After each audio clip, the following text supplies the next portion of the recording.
शुरुआत में अनुपमा ख्याति को सोते हुए देखकर राहत महसूस करती है। इसके बाद अनुपमा राही और प्रेम से कहती है कि ख्याति को ठीक होने में थोड़ा वक्त लगेगा, लेकिन उसे लगता है कि प्रेम और राही को कोठारी हाउस लौट जाना चाहिए। प्रेम इस पर ऐतराज जताता है, लेकिन अनुपमा समझाती है कि ख्याति को फिलहाल सुकून की जरूरत है। प्रेम उसकी बात मानने को तैयार नहीं होता। तब अनुपमा कहती है कि जैसे ख्याति को उनकी जरूरत है, वैसे ही पराग को भी उनकी जरूरत है। बाबूजी भी उन्हें समझाते हुए कहते हैं कि मर्द रोते नहीं हैं, लेकिन उन्हें भी दर्द होता है। लीला भरोसा दिलाती है कि वे सभी ख्याति का पूरा ख्याल रखेंगे। अनुपमा राही को उसके कर्तव्यों की याद दिलाती है और कहती है कि उसे भी अपने ससुराल में परिवार के प्रति अपने कर्तव्यों को पूरा करना चाहिए। अनुपमा कहती है कि वैसे भी तुम दोनों ख्याति से मिलने रोज आ सकते हो, लेकिन तुम्हारा घर लौटना जरूरी है। राही अनुपमा की बात से सहमत होती है और प्रेम से घर लौटने के लिए कहती है। प्रेम इस पर सोचने लग जाता है। दूसरी तरफ कोठारी हाउस में मोटी बा और पराग बात करते हैं। पराग बताता है कि उसे नींद नहीं आ रही है। मोटी बा उसे सांत्वना देती है। तभी घर की घंटी बजती है। पराग दरवाज़ा खोलता है तो वह प्रेम और राही को देखकर चौंक जाता है। मोटी बा प्रेम और राही को देखकर बेहद खुश हो जाती हैं। परिवार के सभी लोग उन्हें देखकर खुश हो जाते हैं। इसी बीच गौतम तंज कसता है कि ये तो ऐसे गए थे जैसे कभी लौटेंगे ही नहीं, अब क्या हुआ। मोटी बा को यकीन हो जाता है कि जरूर अनुपमा ने उन्हें समझाया होगा और वह कहती हैं कि इससे साबित होता है कि अनुपमा प्रेम और राही के लिए उनसे भी ज्यादा जरूरी है। राही साफ करती है कि वे इसीलिए गए थे क्योंकि ख्याति को उनकी जरूरत थी। पराग गुस्से में कहता है कि फिर वापस क्यों आए? जाओ, अपनी माँ के पास ही रहो। गौतम फिर से ताना मारता है और कहता है, सुना नहीं पापा ने क्या कहा? जाओ, अपनी सौतेली माँ के साथ रहो। तभी प्रेम गौतम को रोकता है और जवाब देता है, यह घर मेरे पापा का है और मैं इस घर में अपनी माँ के खिलाफ कुछ नहीं सुन सकता। दूसरी तरफ अनुपमा अनु की रसोई में आती है। अनुपमा राघव को देखती है जो कि बेहद गुस्से में होता है। राघव पराग को याद करके बेकाबू हो जाता है। वह बार बार कहता है कि मैं उसे नहीं छोड़ूंगा, मैं उसे मार दूंगा, जिससे अनुपमा चौंक जाती है। वह सोच में पड़ जाती है कि राघव का व्यवहार अचानक इतना क्यों बदल गया है। अनुपमा उसे समझाने की कोशिश करती है, लेकिन राघव बेकाबू हो जाता है और अनुपमा पर हमला करने के लिए आगे बढ़ता है। अनुपमा घबरा जाती है और पीछे हटते हुए दरवाज़ा बंद कर देती है। राघव अंदर दरवाजे पर चाकू से वार करता है और चिल्लाता है। अनुपमा राघव के इस व्यवहार से बेहद घबरा जाती है। मोहल्ले के सभी लोग वहां इकट्ठा हो जाते हैं। लोग अनुपमा को जज करते हैं कि उसने राघव को अपने घर में क्यों रखा। लीला डांटती है कि अनुपमा को अकेले राघव के पास नहीं जाना चाहिए था। बाबूजी पूछते हैं कि क्या हुआ। अनुपमा बताती है कि राघव ट्रिगर हो गया है, तभी ऐसा रिएक्ट कर रहा है। लीला राघव को पागल कहती है। तोशु कहता है कि राघव को शरण देना सुरक्षित नहीं है। मोहल्ले के लोग धमकी देते हैं कि अगर अनुपमा ने राघव को नहीं निकाला तो वे पुलिस को बुलाएंगे। इसी बीच राघव दरवाज़ा खोलता है। सभी डर जाते हैं, लेकिन तभी राघव बेहोश होकर गिर जाता है। यह देखकर सभी हैरान होते हैं। बाबूजी फिर से अनुपमा से कहते हैं कि यह सुरक्षित नहीं है। अनुपमा समझती है, लेकिन फिर भी राघव को अकेला छोड़ने से इनकार कर देती है। दूसरी तरफ प्रेम और राही कोठारी हाउस में रुकने का फैसला करते हैं। मोटीबा और अनिल कहते हैं कि उन्हें खुशी है कि दोनों वापस लौट आए हैं, लेकिन आर्यन उनके लौटने से दुखी होता है। अनिल मोटीबा से कहता है कि जिस तरह प्रेम और राही वापस लौट आए हैं, उसी तरह जल्द ही ख्याति भाभी भी लौट आएं तो अच्छा होगा। ये सुनकर पराग नाराज होता है। उधर अनुपमा सोचती है कि आखिर राघव को इतनी गहरी चोट किसने पहुंचाई है। उसे चिंता होती है कि राघव का व्यवहार ऐसे अचानक कैसे बदल गया।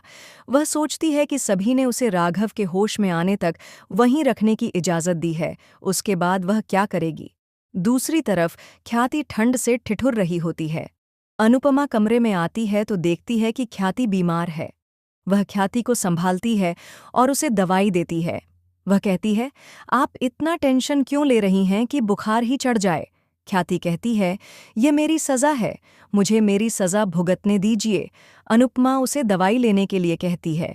ख्याति दुखी होकर कहती है, मैं बहुत बुरी हूँ, मैंने पति का दिल दुखाया है, अपने बेटे के साथ नाइंसाफी की है।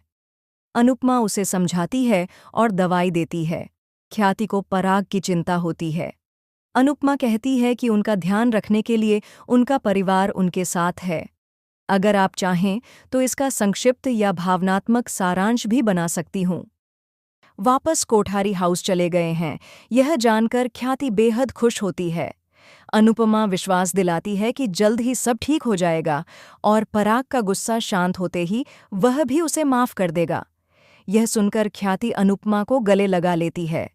दूसरी तरफ पराग उदास होता है। तभी प्रेम उसके कमरे में आता है।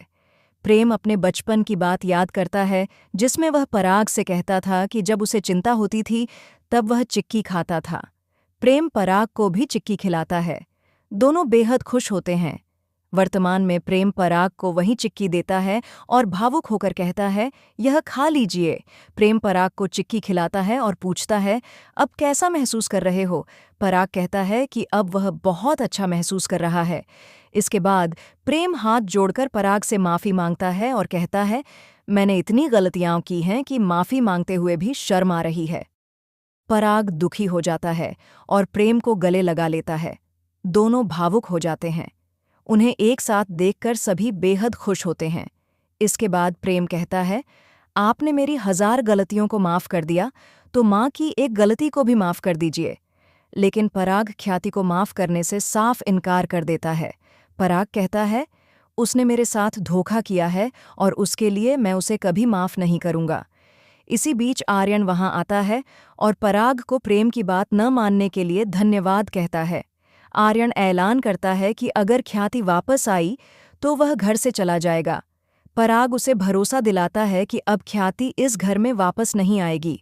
वह आर्यन को अपने पास बुलाता है और दोनों को गले लगाता है। अगली सुबह किंजल पैसों की गिनती कर रही होती है। तभी तोशु वहां आता है, जिससे किंजल घबरा जाती है। वह उससे पूछता है कि वह इतनी परेशान क्यों है। किंजल अपनी कंपनी के मर्जर को लेकर चिंतित होती है।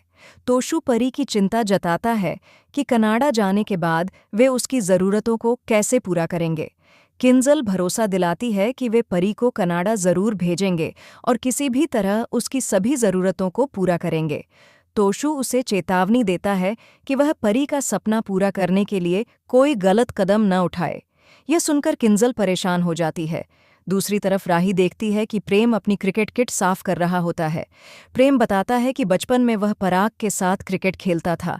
प्रेम अपने बचपन की यादें साझा करता है। इसके बाद वह इस बात से दुखी होता है कि उसे माँ बाप का प्यार एक साथ नहीं मिल रहा। जब पराग और ख्याति साथ थे तब वह उनसे दूर था, लेकिन अब जब वह उनके साथ है तब उसकी माँ उससे दूर हो गई है। राही भी अपना दुख बयां करती है और कहती है, तुम अपने माँ बाप से मिल सकते हो, लेकिन मैं तो अपने पापा से मिल भी नहीं सकती। राही प्रेम को हिम्मत देती है और उसे परिवार को फिर से जोड़ने के लिए प्रेरित करती है। प्रेम कहता है, जब तक तुम मेरे साथ हो मैं कुछ भी कर सकता हूँ। प्रेम राही को गले लगा लेता है। इसी के साथ एपिसोड समाप्त हो जाता है। अगले एपिसोड में देखने को मिलेगा कि अनुपमा राघव से पूछती है कि आखिर उसे इतना ट्रिगर किसने किया। राघव उसे पराग की तस्वीर दिखाता है, जिसे देखकर अनुपमा हैरान रह जाती है। आज का एपिसोड आपको कैसा लगा? हमें कमेंट करके ज़रूर बताएं। साथ ही ऐसे ही डेली अपडेट्स के लिए इस वीडियो को लाइक करें और हमारे चैनल को सब्सक्राइब ज़रूर करें।